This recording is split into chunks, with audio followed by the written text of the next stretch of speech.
Hi everyone, I'm JD from Willowbound Journals, and today I have a craft with me video as I am working on some journals.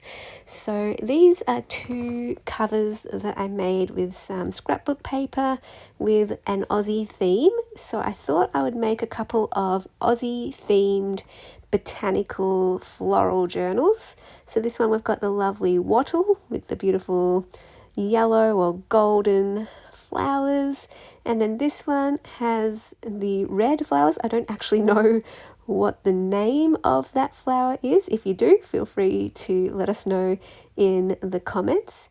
But I like that the wattle one sort of has the traditional green and gold colours of Australia, and then the red one has the pink. So I do use the colours in the covers to inspire the pages that I will include. So I do use green and gold or green and yellow coloured pages inside the wattle cover, and I think I use pink pages and green pages because green can always represent leaves and stems and trees and plants for botanical journals. So I think I did pink and green for that red floral journal. And then I've got a whole bunch of books here in front of me, all floral books, and I just pulled out the ones in my collection that are Aussie themed, and I was so glad to find that I had quite a few Australian themed books.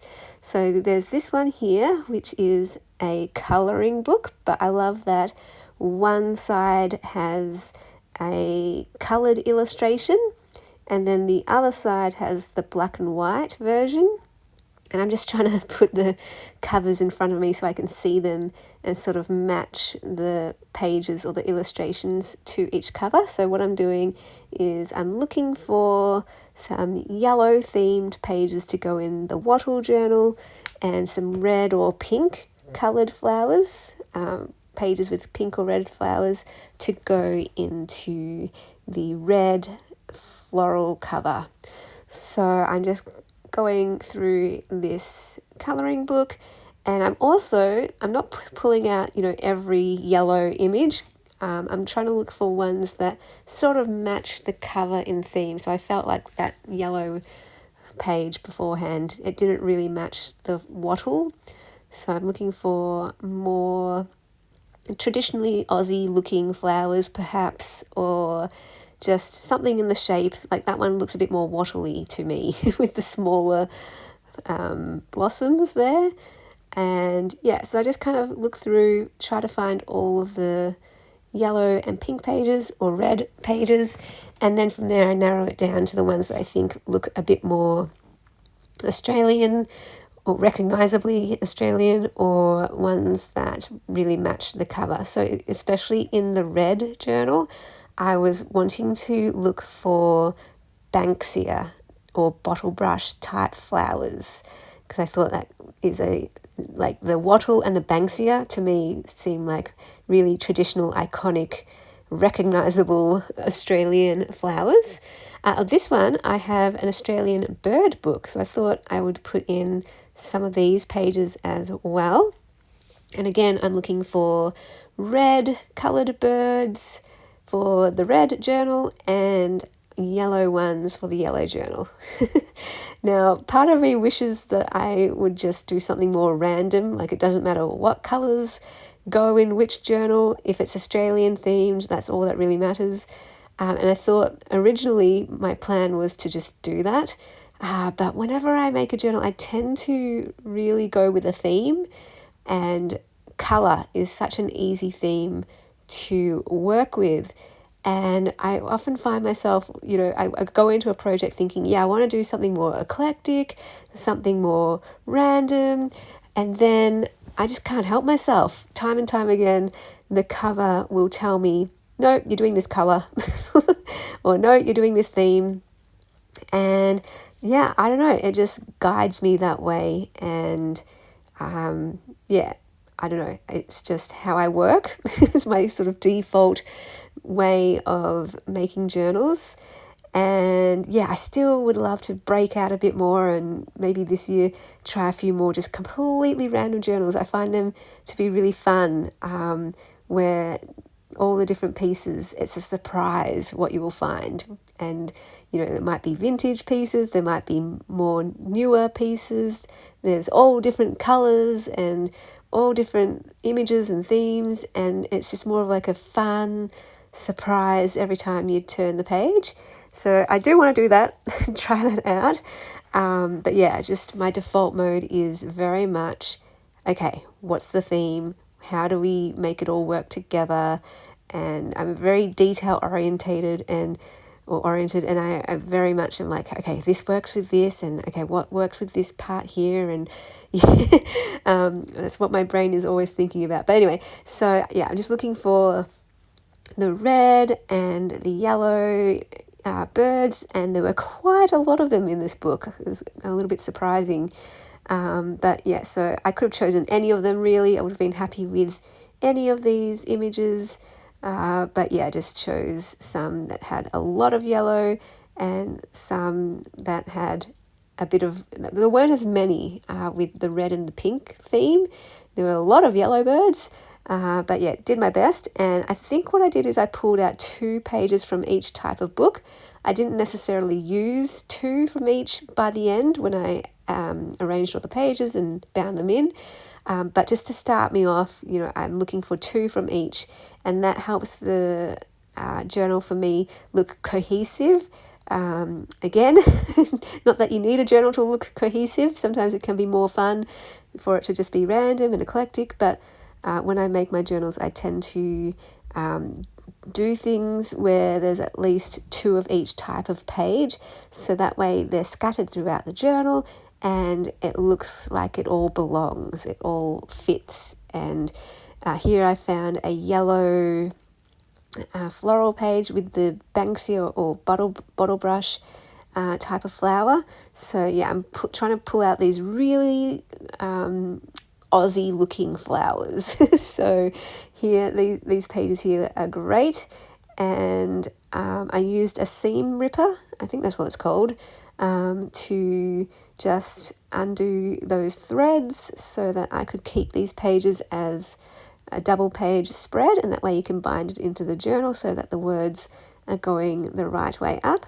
So this is a very, very, very handy tool. If you don't have one, I definitely recommend for all those people who do like to keep the double page and upright as well. This tool is super handy.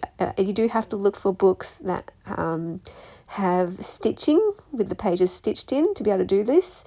Some books have the pages glued in to the spine, so those ones you can't keep them double, although there's ways to get around that. So you can attach them together with masking tape or sticky tape or washi tape, and create your own little hinge and bind it into the journal that way if you're really wanting the pages to be upright. So there's another little handy trick that you can definitely do. I don't mind pages going the other way though.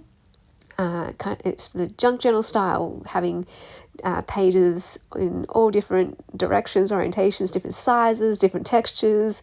It all kind of adds to the charm. So this book here, all of these books, by the way, I thrifted from various op shops or vintage shops. This one I found while I was in Melbourne, and I really liked all of the what's it called? The full size color illustrated pages. Like, some of them are just amazing. So here I'm looking for, again, the more red, pink or yellow ones, and ones that sort of look a bit more Aussie themed. Oh, I'm also cutting out some of these smaller pieces as well. These look more like journal cards for me, so I did end up sewing a whole bunch of those onto cream paper to turn those into journal cards, so that you can have the decorative image on the front, turn it around, and you can have all that journaling space on that cream paper. So yeah, this one I didn't want to do coffee dyed paper or that vintage look because it's more colourful. These are more colourful journals, so I really wanted the colour to stand out. So when that happens, I tend to use cream paper instead of coffee dyed paper to back my journal cards. Although the cream really works well for, I find, vintage journals as well, because it's the cream colour. I just really love cream paper. It's what I use for my personal journals as well. And yeah, so I'm flipping through, just looking for pages. I can't remember if I use all of these. And then I do go through it and cut out every single, not every single one, but a lot. It felt like every single, I cut out a lot of the small pictures, and I sewed a lot of them to make journal cards. I don't even know if I'm going to add all of them. There might be too many to put into the journal. So I thought I'd just paper clip them here or there throughout the journals, and maybe any spare ones I can include them as extra little freebies to go with the journals. But yeah, so I'm just cutting out these journal cards, and yeah, it's quite fun. I spent an afternoon doing this while I was listening to a podcast, or perhaps it was an audiobook, can't remember which one. And yeah, it's just super relaxing. I just put the camera on while I craft away and listen to a podcast. So going through my books, I pull them all out, have them ready on my desk, and then once I get all my pages, then I can start preparing them. And the great thing is, with this new filming setup where the filming arm is off my desk, it's lifted up above my desk, so I can't bump it or hit it. It feels like I'm not even filming, because no longer am I restricted by that filming frame where my arms hit it and I had to keep everything inside that frame. So it's just much easier now that I can craft along while I film. And it's been meaning that I've been able to film a lot more process videos, which is so great. I've got a whole bunch pre-filmed. And I just got to get the time to edit and do the voiceover. But yeah, this means you'll be able to see a lot more crafting videos throughout this year. And it's been super helpful as well for my journaling courses. So my newest journaling course, I'll give you a little sneak peek of that. It's been what I've been working on all of last week and this week as well. And I haven't been doing much filming or crafting actually recently, just because I've been getting this course ready. I've been writing posts and lessons for it. I've been filming so many videos for it. My voice was straining by the end of it, but it's been so good because I can just film all day. Like I film like 10 videos for the course in one day, and I can do it easily now. Like my arms don't hurt, I'm not restricted by that filming frame, and it's just created a lot more ease in my working life now, and it's been brilliant. So yeah, in that course I am, sneak peek, I will do a more proper video about it on Monday when I share about it publicly. I've been workshopping it with my patrons actually. I announced it first there and to my members afterwards as they get first access to everything. And it was just an idea at first when I first shared it. And then the ladies helped me brainstorm for it. They helped me work out a structure and content and pricing for it, and I'm so thankful 4 people have already signed up for the early birds, and 4 more spots are already reserved, and I will send you a Frankie magazine in the mail. This is what it's all based on. This course was inspired by the Frankie magazines that I have in my collection. I've got 20, one is for me, so the course is limited to 19 people. And I will send you a Frankie magazine in the mail, which I've already kind of prepared. I've ripped out pages because we're going to do an altered book journal, similar to the journal I did for the Reflections course, but obviously we're going to use a magazine instead of a book. And it's all about the soul, sitting with the soul, nurturing the soul, and letting our soul come alive through creativity. But this course is more than that. This course is more like the Intentional Life course. So it's not just about how I fill my pages. It's about making time in our lives daily, weekly, throughout the year to sit time with our soul, not just journaling, not just with creating, but having a cup of coffee and going for a walk, or decorating our space with things that make our soul come alive, and putting in time for whatever it is, exercise. Or for me, I start my day by reading my Bible and spending some time with God, and that's just a bit of soul rest for me at the beginning of every day, no matter what's happened the day before. That's just half an hour for me to just get some rest and be filled and get strengthened for whatever the day might bring. And then the next day, half an hour in the morning, it just recharges me and allows me to sit with my soul. And that's built in kind of into this course. Like, you don't have to do that, of course. It might be something else that you do. And it might not be in the morning for you. It might be in the afternoon whenever you have the time. And it's about finding these things that you can do for your own soul throughout your week, throughout your days, and throughout the year, and experimenting, finding what works, whether it's, go for a swim, go for a walk, go join a dance class, or sign up for a photography course, if that's what makes your soul come alive, or go have a coffee with a friend, or go treat yourself to a massage or a movie, or whatever it is. This is a year for my soul. My word for the year is ease, and my theme for the year is soul. And I mention all of this and go through all of that in the course. There's a lot of face-to-face videos where I just check in, and I might read a poem to you. I might read a quote to you and talk about how it's affecting me and impacting my soul and influencing how I live my life and my behavior. And so, yes, of course, I will also be sharing, how I fill up my pages, and what I'm trying to teach is how I create intuitively and let my soul come out onto my pages, and how that is so therapeutic for me, and how it's a time for my soul to be expressed. It's a time for my soul to be connected with, and for it to flourish. But we're wanting to not just fill up our journals, we want to organize our lives around seeing our soul flourish. So if you're feeling like your soul is, if you're feeling disconnected from your soul, or that your soul is feeling a bit lifeless at the moment, I'm thinking of you in this course. And I've actually been praying while I've been working on this course. I've been praying for you, praying for whoever this course is for, that the right people at the right time, it will meet you where you're at, and will just be something that helps your soul come alive and helps you to connect with your soul. So I'm praying for you in advance, whoever you might be. I'm praying for 19 people, just so excited to go on this journey. We're going to have 10 Zoom calls through the year. So the official start date is March 1st, but for early birds, there's an early bird price if you want to take advantage of that. So people can start right away.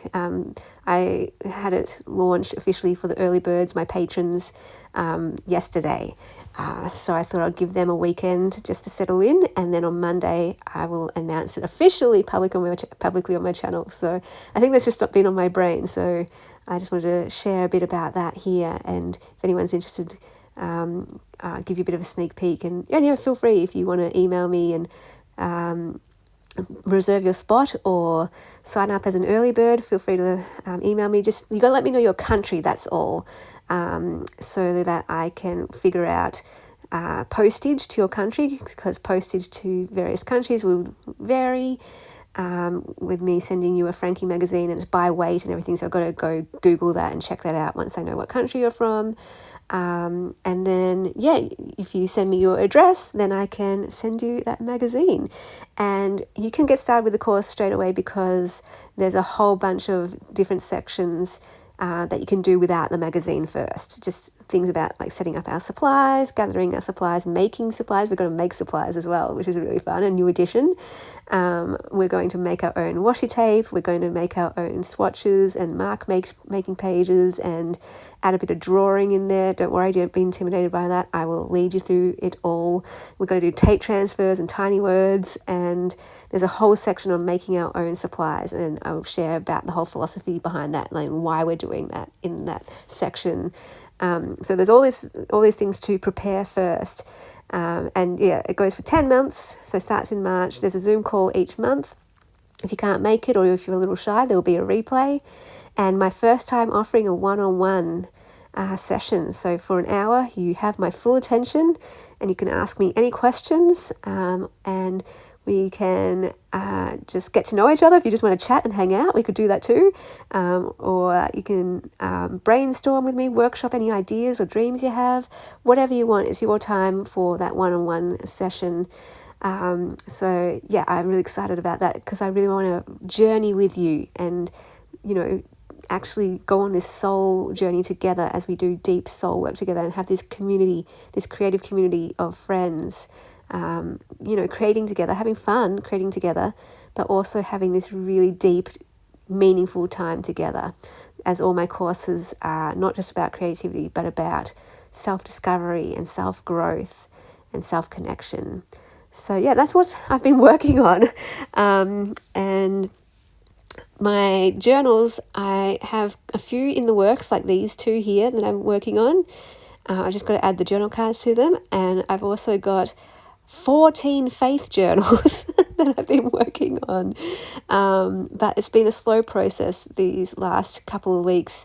I've been working on these journals for ages now, it feels like, but it's just been put on hold a little bit while I work on this course.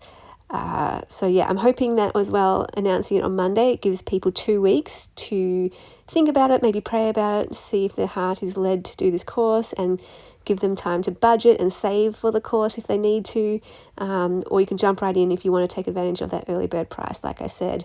I'm just so excited about it. It's all I can think about. Every morning I wake up and I can't wait to write another lesson, write another post, and then I go to bed thinking about the course and I can do this post and I can do this one.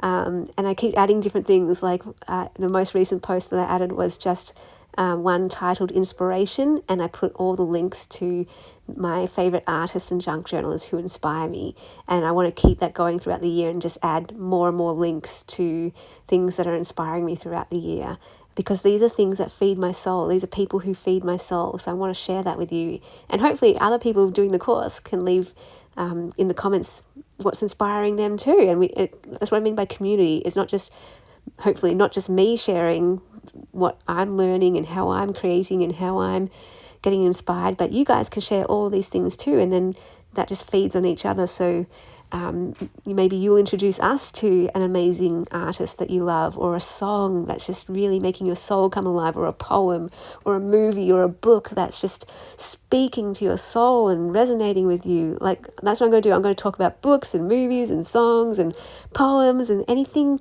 that comes across my path, and I'll share how it's filling up my soul and how it's impacting my life throughout the course. So there'll be lots of face-to-face videos, and as well as the crafting videos, of course. So it's not like any other course I've done, but I'm loving it. It's my favourite one so far. It has its own course website, and it's self-paced as well. So I know that it's a 10-month course. People might be like, oh my gosh, I don't have time to do a 10-month course. Look, you can spend a whole month gathering supplies. This is what I mean. It's a slow-paced, self-paced course. I spend a whole month gathering supplies. You don't have to do that. I'll put up the next lessons, so if you're getting sick of just gathering supplies, you can move on to the next lessons. But honestly, I spend a month gathering supplies because it's just lovely, setting aside an afternoon every week to gather my supplies, go through them, cut out images from a magazine. I spend a whole month just decluttering and organising my space and decorating my space, spending, a Saturday once a week just working on my space. So it's a slow, gentle paced course, and some people might just want to watch the videos and not do anything, and that's going to feed your soul. Sometimes I do that. I'll just watch videos from one of my favourite creators, and I don't even need to put it into action. I'm just having a good 20-minute video with a nice, delicious snack, and that's 20 minutes feeding my soul. And so, like I say, you can do the course as it goes, or you can watch all the videos and then you still have access to it. Once the course finishes, you can do the course next year if you want and rewatch the videos. And some people might want to watch all the videos and read all the lessons this year and then do the actual creating part next year. There's no limits with this one. You can do whatever style you want. I'm going to do an art journal mixed media style, but if you want to do more of like a glue book or a just straight collage or just straight writing, maybe you don't want to add all the images and you just want to do writing, It can suit anyone. You don't even have to use the Frankie magazine if you don't want to. That can always be there for you. It will be sent to you in the mail anyway. But if you're feeling inspired to use a book or a junk journal or just this plain lined notebook, go for it. So yeah, as you can see, I'm just like super excited about this course. I couldn't stop talking about it. But I hope you enjoyed watching me work on these journals in the background. And thank you so much for watching. I'll have a full flip through of those when they're finished later on my channel, and I will see you in the next video. Bye guys. A big special thank you to all my patrons who supported me in January. Thank you so much for allowing me to do what I do here on YouTube, making journals and teaching journaling courses and running creative workshops. If you would like to become a patron, you can click the link down below in the description box to my Patreon, and that is where you get access to all my extra videos, including journal making series each month. The Ruby tier gets you access to every printable kit in my Etsy, plus new ones each month, all accessed on my Patreon. Higher tiers get you access to printables and happy mails and journals sent to you in the mail, so feel free to check that out, and I thank you so much for your incredible support.